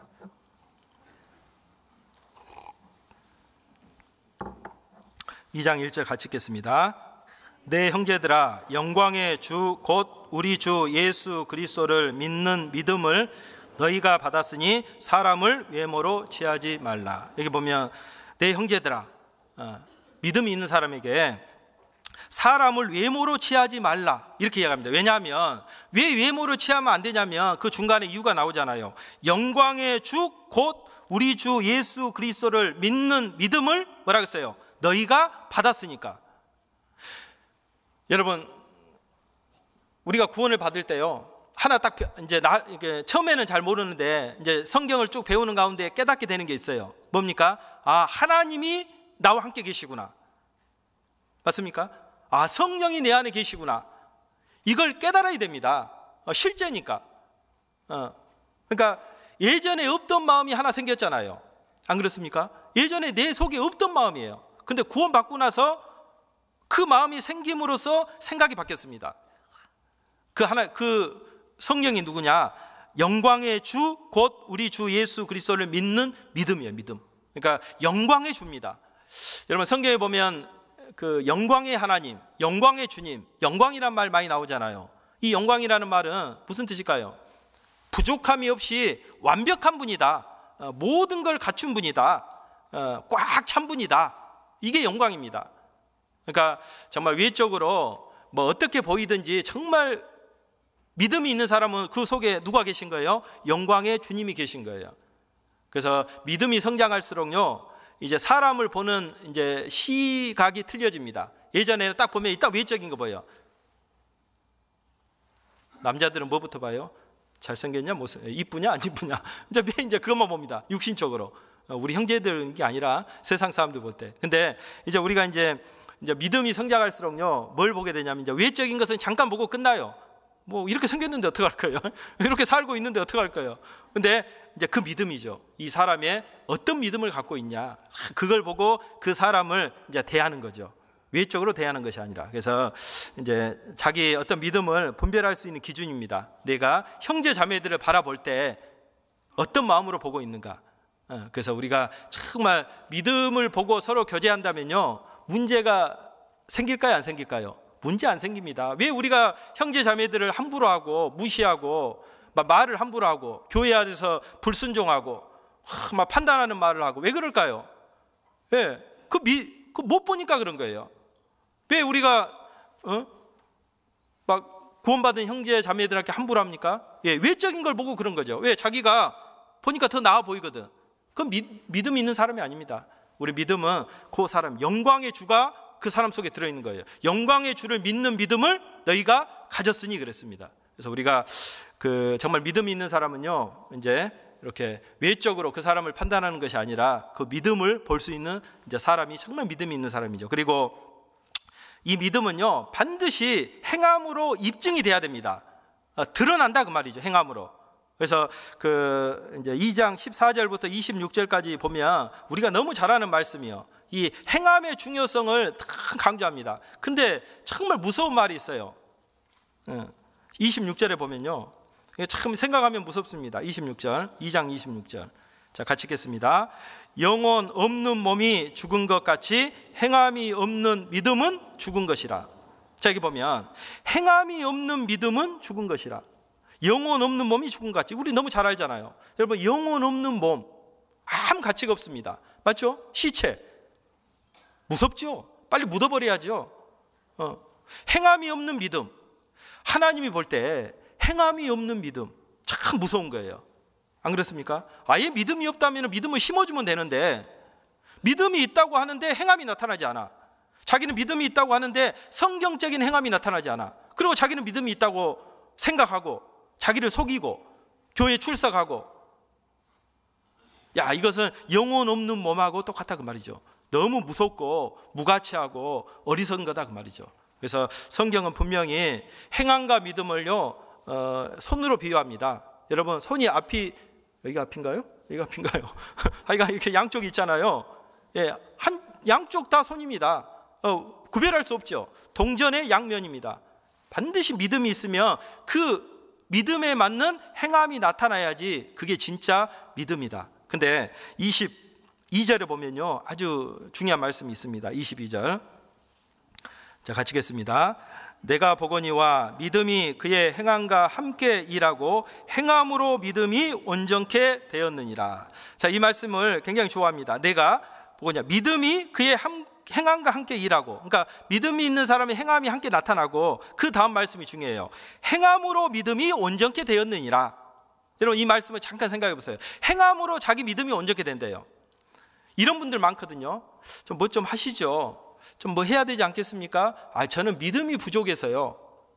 아주 겸손한 표현이죠. 겸손하게 자기를 속이는 거예요. 여러분, 우리에게 완전한 믿음을 주셨습니까? 안 주셨습니까? 주셨어요. 영광의 주 그리스도를 아는 믿음을 너희가 가졌으니, 우리 안에 완전한 믿음, 주님, 성령이 들어와 계십니다. 근데 뭐 이렇게 부탁을 하면요, 믿음이 부족해서, 그럼 믿음이 부족해서 못하겠다 그 말이죠. 맞는 말일까요? 틀린 말입니다. 이 성경에 보면 행함으로 믿음이 온전케 되었느니라. 그러니까 행함으로, 믿음이 있기 때문에 그 하나님이 도와준다는 그 믿음으로 행했을 때, 행하면 이루어지거든요. 그 이루어진 걸 보고 그 믿음이 어때요? 온전해지는 거예요. 여러분, 믿음이 성장하지 않습니까? 뭐 그런 사람 많이 있죠. 저는 구원받은 지 오래되고 했는데도 믿음이 그렇게 자라지 않는 것 같다고, 성장하지 않는 것 같다고. 왜 그럴까요? 행하지 않기 때문에 그렇습니다. 행함으로 그 믿음이 온전해지는 거예요. 여러분, 겸손 떨면 안 됩니다. 겸손한 척, 저는 부족해서 못하겠습니다. 여러분, 할 말 하니까 하나님이 시키는 거예요. 네, 시험이죠. 고난이죠. 뭐 대부분 이제 교회 안에서 부탁한 거 하려고 하면은 이제 쉬운 일이 어디 있습니까? 다 시간을 내고 물질을 내고 마음을 내고 다 고난이고 힘든 거죠. 그걸 이제 감내해야 돼요. 근데 하나님 주신 시험이라고 딱 생각이 되면요, 무조건 네 하고 집에서 고민해요. 먼저 네 하고 고민하는 거예요. 그게 성경적입니다. 그리고 정말 행했을 때 그 행함으로 믿음이 드러나고 온전해지는 거예요. 여러분, 하나님이 아브라함의 믿음을 아셨을까요? 몰랐을까요? 독자 이삭을 바칠 거라는 거 아셨을까요? 몰랐을까요? 알았죠. 하나님이 아브라함의 믿음 다 압니다. 독자 이삭 바치라 그러면 모리아산에 가서 당장 번제로 드릴 거 하나님 아셔요. 근데 왜 그렇게 하셨을까요? 누구를 위해서? 하나님 자기 기뻐하려고? 아닙니다. 아브라함을 위해서. 그러니까 아브라함도 깜짝 놀랐을 거예요. 자기가 그 사랑하는 독자 이삭을 정말 하나님 말씀에 순종해서 번제로 드리는 그 모습을 보면서 마음의 결정을 하면서 누가 놀랐을까요? 자기도 놀랐겠죠. 야, 내가 이런 믿음을 갖고 있구나. 그러면서 이제 아브라함의 믿음이 성장한 거예요. 하나님이 그 아브라함을 위해서, 아브라함의 믿음을 드러내주기 위해서 그 사건을 벌인 거죠. 근데 만약에 아브라함이 불순종했다면 어떻게 됐을까요? 모르죠. 자기 믿음을 모르는 거죠. 더 성장 안 합니다. 믿음도 성장합니다. 그래서 좀 우리가 그 행함으로 그 믿음이 완전해진 겁니다. 그러니까 교회 안에서 또 어떤 그 행함이 나타날 때요, 주저하지 말고 이렇게 했을 때 믿음이 완전해질 수 있는 거예요. 그리고 이 믿음은요, 아주 중요한 게 있어요. 이 혀를 올바로 사용할 수가 있습니다. 그래서 여러분, 이 우리 지체 중에서요 가장 다스리기 힘든 게 뭐예요? 어떤 분은 입 그러더라고. 입. 그러니까 아닌데 실수했습니다. 뭐 그러니까 하여간 우리 지체 중에서 가장 다루기 힘든 것이 혀입니다. 혀, 세치혀 그러잖아요. 근데 한번 곰곰이 생각해 보면요, 말을 안 한다면요, 우리 아무 말도 안 해. 교회 와서 우리 전주교회 식구들요, 뭐 많은 수가 있는데 아무 말도 안 해. 그러면 교회에 무슨 일 생길까요, 안 생길까요? 아무 일 안 생겨요. 다툼도 없고 싸움도 없고 분란도 없고 아무 일도 안 생깁니다. 근데 또 한 가지가 있죠. 아무 역사도 일어나지 않죠. 그러니까 이 말이 필요악이에요. 필요악. 필요한데 참 이게 이제 잘못하면은 정말 불의의 세계가 되고, 이게 올바로 했을 때는 정말 좋은 쪽으로 흐르고. 그래서 그 3장 6절에 보면 혀에 대해서 이야기하면서요, 6절 보겠습니다. 혀는 곧 불의요, 같이 읽겠습니다. 불의의 세계라. 아주 무서운 말이죠. 그러니까 불의의 세계라, 그 말은 막 불의가 만들어지는 세계가 어디서 나온다 그 말입니까? 혀에서 나온다 그 말입니다. 그래서 그 3장 1절에 보면 많이 선생되지 마라, 교사들 그만두세요, 이 말이 아니죠. 선생이 말하는 사람이잖아요. 그러니까 말 조심해라 그 말입니다. 그래서 참 이 혀가, 이 구원받지 않는 사람의 혀에 사용하는 모습을 보면요, 무섭죠. 속에 있는 것을 어떻게 합니까? 막 그대로 토해내잖아요. 온갖 악한 것이 혀를 통해서 다 나옵니다. 여러분 구원받기 전에 어때요? 욕 많이 했죠? 저도 욕 많이 했거든요. 욕으로 시작해서 욕으로 끝난 게 대화였거든. 근데 구원받고 나서는 그게 안 되는 거예요. 조절이 되는 겁니다. 그래서 참 신기한 것은 믿음이 있는 사람은요, 혀를 조절하는 거예요. 그래서 그 10절에 보면, 10절, 한 입으로 찬송과 저주가 나는도다. 내 형제들아, 이것이 마땅치 아니하니라. 안 된다 그 말이죠. 샘이 한 구멍으로 어찌 단물과 쓴물을 내겠느냐? 그럴 수 없다는 거죠. 내 형제들아, 어찌 무화과 나무가 감람 열매를, 포도나무가 무화과를 맺겠느냐? 이와 같이 짠물이 단물을 내지 못하느니라. 무슨 말이냐면, 구원받은 사람은 한 입으로 하나님을 향한 한 말을 할 수 있다 그 말이죠. 놀라운 일입니다. 그러니까 믿음이 있어야지 혀를 조절할 수 있는 거예요. 함부로 말하지 않는 것은요, 정말 믿음입니다. 어떤 사람은 막 이야기해놓고요, 구원받은 사람이 그렇게 하면 안 되죠. 그럼 뭐라 그래요? 성격이 지랄 같아서요, 그러잖아요. 성격 아닙니다. 믿음이 없어서 그런 거예요. 정말 믿음이 있는 사람은 어떠한 환경과 막 악한 조건 속에서도 어때요? 혀를 조절하는 거예요. 참 대단한 겁니다. 이 세치요. 그래서 이제 그 말하는 거 보면 그 사람을 알아요. 여러분, 내 언어 습관을 잘 한번 생각해 보세요. 뭐 좋을 때는 편하게 잘 하죠. 좋은 말 하죠. 근데 이제 속에서 이제 분이 올라왔을 때 어때요? 막 함부로 이야기하지 않습니까? 형제 자매들을 무시하고 막 속에 있는 거 그냥 이야기해 버리고, 아유 죄송해요, 제가 아직 성격이 안 바뀌어서요. 아닙니다. 이렇게 말하세요. 제가 믿음이 없어서요. 그게 맞는 말이에요.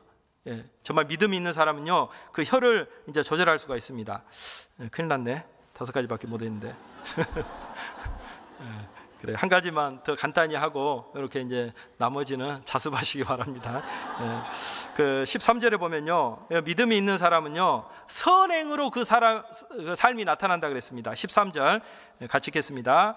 너희 중에 지혜와 총명이 있는 자가 누구뇨? 그는 선행으로 말미암아 지혜의 온유함으로 그 행함을 보일지니라. 여기 보면 너희 중에 지혜와 총명이 있는 자가 누구냐? 정말 구원받은 사람이 지혜와 총명이 있죠. 그는 선행으로 말미암아 지혜의 온유함으로 그 행함을 보일지니라. 그러니까 이 구원받은 사람은 정말 선행이 나와요. 그러면 선행이 뭘까요?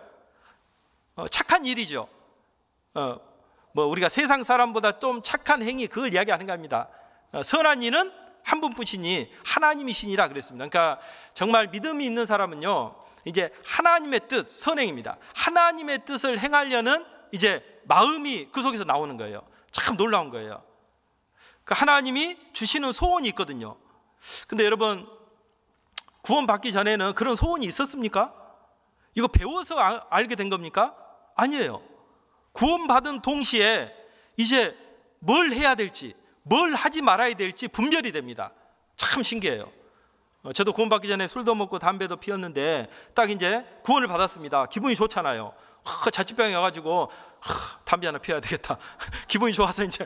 근데 이게 참 이상해요. 누구 본 사람도 없는데 뭐 담배 핀 게 무슨 잘못입니까? 아니잖아요. 근데 이 속에서요, 또 그거 하면 안 되는데, 앞으로 그거 하면 안 되는데, 이게 올라오는 거예요. 깜짝 놀랐어요.